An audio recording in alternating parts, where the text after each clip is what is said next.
دوستان عزیز، دیروز بود که مرحبا ای ماه رمضان میگفتیم.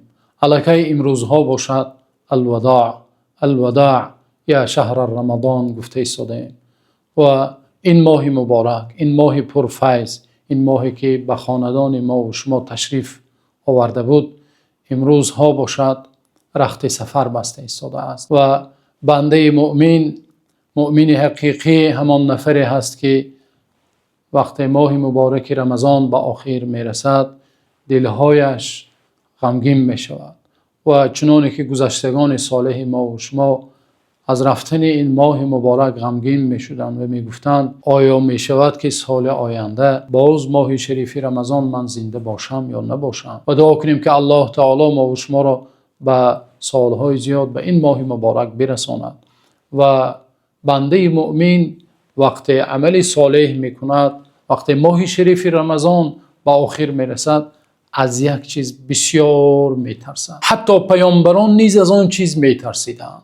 چی باشد آن عمل که از آن می ترسیدند آنها؟ الله تعالی پس از آنی که ما و شما بنده های عاجز عملها را اجرا می کنیم، آیا قبول می شود به نزد الله تعالی یا نه؟ این روزه هایی که ما و شما در ماه شریف رمضان روزه گرفتیم، تراویح خواندیم، نمازها خواندیم، هر یک عمل خیری که انجام دادیم، آیا در نزد الله تعالی قبول شده باشد؟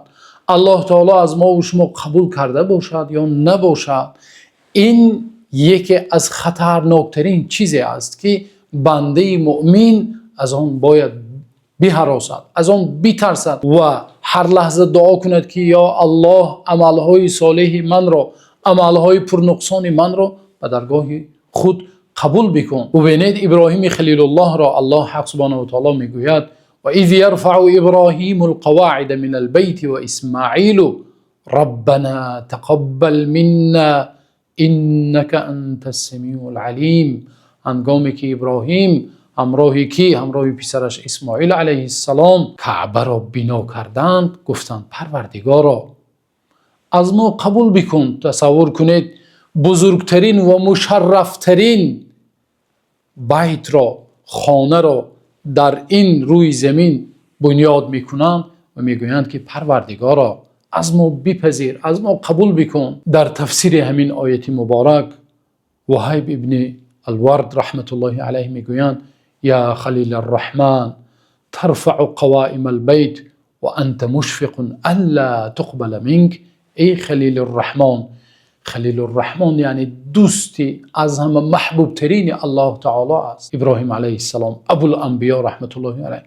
تو پایه های مشرفترین خانه را در این روی زمین برداشته ایستاده و باز هم می ترسی که الله تعالی از تو قبول نکنه. همچنین الله تعالی در سوره آل عمران همسر عمران را حکایه کرده میگوید آن زن صالحه، آن زنی که طفلکش را، آن طفلکی که در بطنش بود، آن را در راه الله تعالی بخشید، گمان کرد که آن پسر است اما آن دختر بود. مریم مادر عیسی علیه السلام بودند.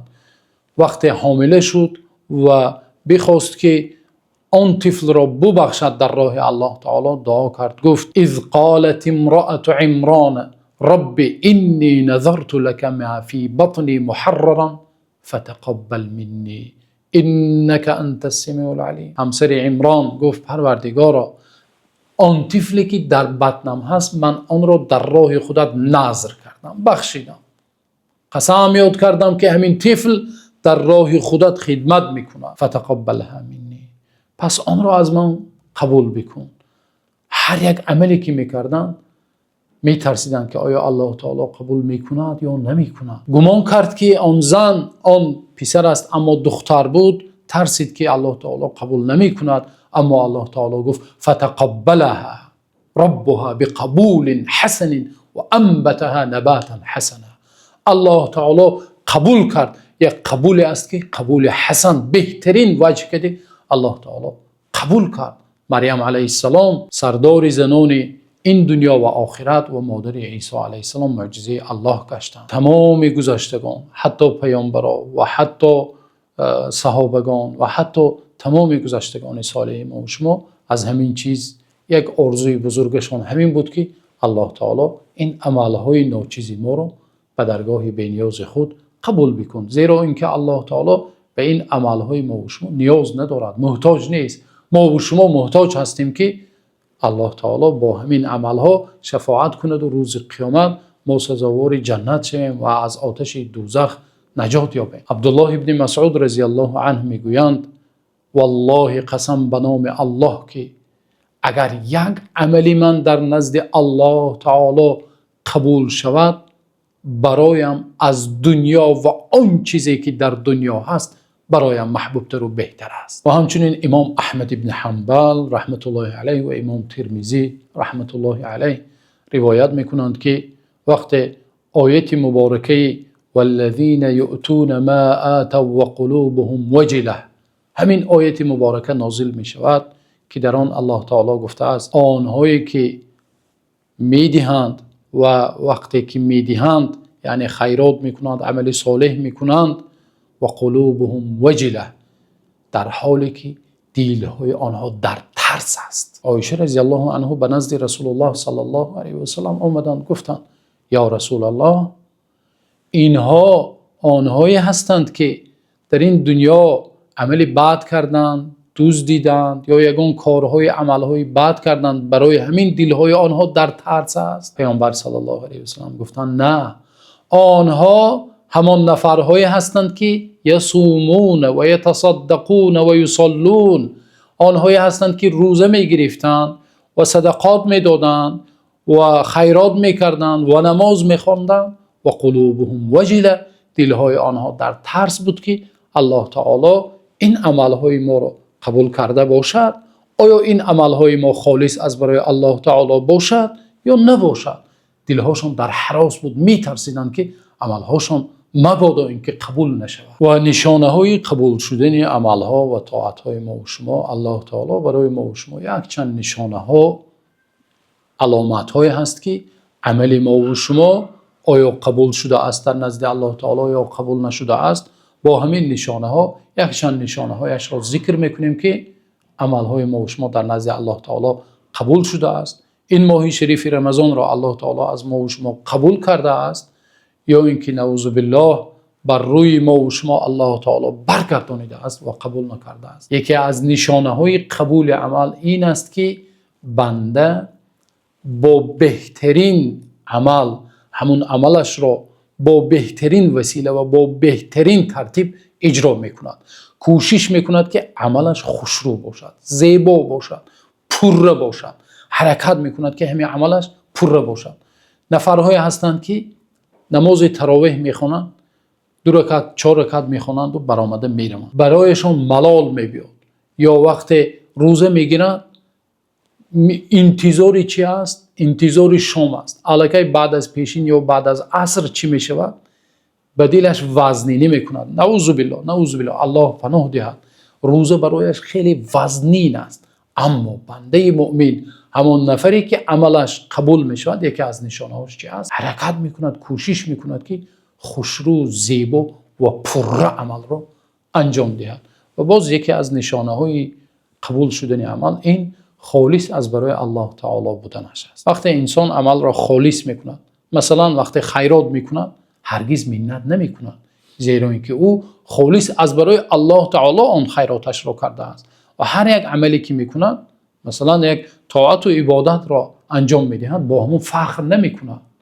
وقتی خالص باشد عمل، کبر و غرور به قلب همون بنده نمیدراید. برعکس باز یکی از نشانه هایش که است الانکسار لله، در نزد الله تعالی مثل یک انسان شکست دل می شود. یک باب هست، یک دری هست که به نزد الله تعالی انسان میتواند با همون در نزدیک شود. این دری است که دری شکست دلان، با مانند یک انسانی که دلش پر از غم است، انسانی است که دلش شکسته است. انسان هایی که پر از غم هستند، ببینید چه همه وقت انسان غمگین میتواد.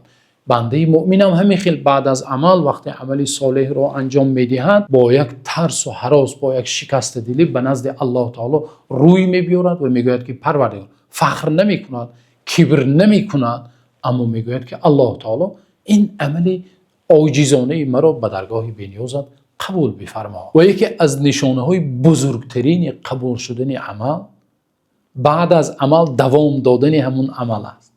انسانی که بعد از رمضان دیگر جامعه عمل را میپوشد و نه روزه میگیره، نه نماز میخونه، نه سحری ها مسجد میرود، یگان عمل خیرات نمیکنه، گویا دری طاعت و عبادت بسته شده است و پوشیده شده است. از این خیل انسان ها الله تعالی محتاج چنین انسان ها نیست.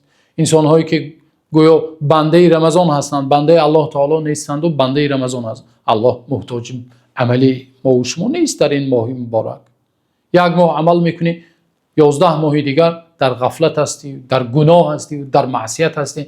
همه درهای عملی که برایت کشاده شد و آن درها را تو دیگر بستی بروی خودت، الله تعالی قبول نمیکند از چنین انسان ها.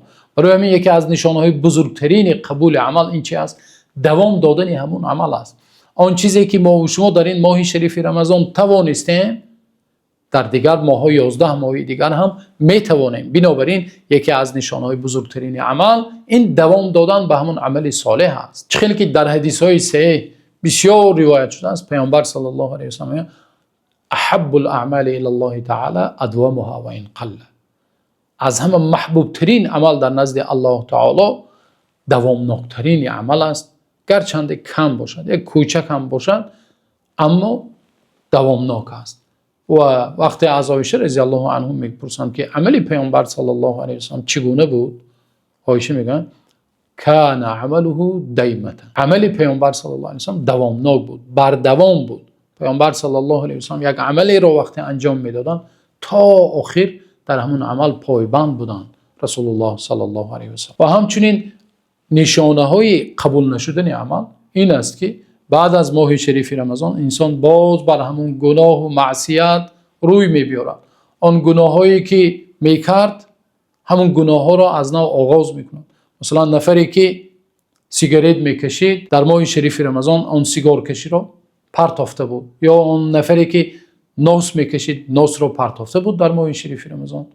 بعد از گذشتن ماه شریف رمضان باز سیگار میکشد، باز ناس میکشد، یا باز همون قمار بازی میکنند، باز همون گناه هایی که بود همون گناه ها را از نو چیکار میکنند؟ آغاز میکنند. گویا در ماه شریف رمضان بیگناه بود و بعد از ماه شریف رمضان گویا الله تعالی باز اجازت داده است برایش، نعوذ بالله. بنابراین یکی از نشانه های قبول نشدن عمل این چی است؟ باز به همون گناه های پیشینه برگشتن است. و همچنین انسان بنده مؤمن خیلی در حذر باشد که الله تعالی طول این یک ماه شیطان ها رو چیکار کرده بود؟ زنجیر بند کرده بود. تصور کنید مثلا شما یک سگ رو یک ماه زنجیر بند میکنید، از طعام و از همه چیزهایی که میخواهد از آن شما میبندید، باز میدارید. وقتی زنجیرش رو میکشید چی میشه؟ شیطان هم همین خیلی است، تشنه وسوسه. شیطان طول این یک ماه نمیتوانست وسوسه کند. البته انسان‌هایی بودن که نفسشون مثل شیطان شده بودن، آنها مثل حتی به وسوسه شیطان هم محتاج نیستند، نعوذ بالله، الله تعالی پناه دهد. اما بنده مؤمن در حذر میشود که آن شیطان هایی که زنجیر بند بودند وقتی زنجیرهایشون گشوده میشد آنها حمله میکنند، هجوم میکنند.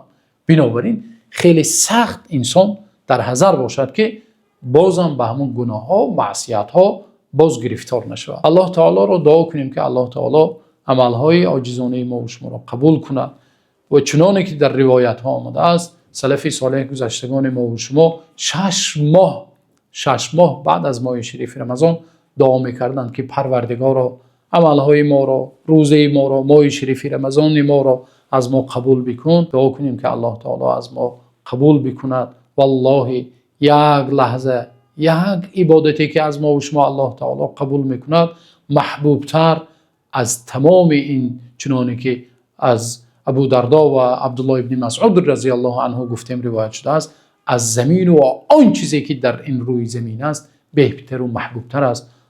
الله تعالی نگهبانتان باشد.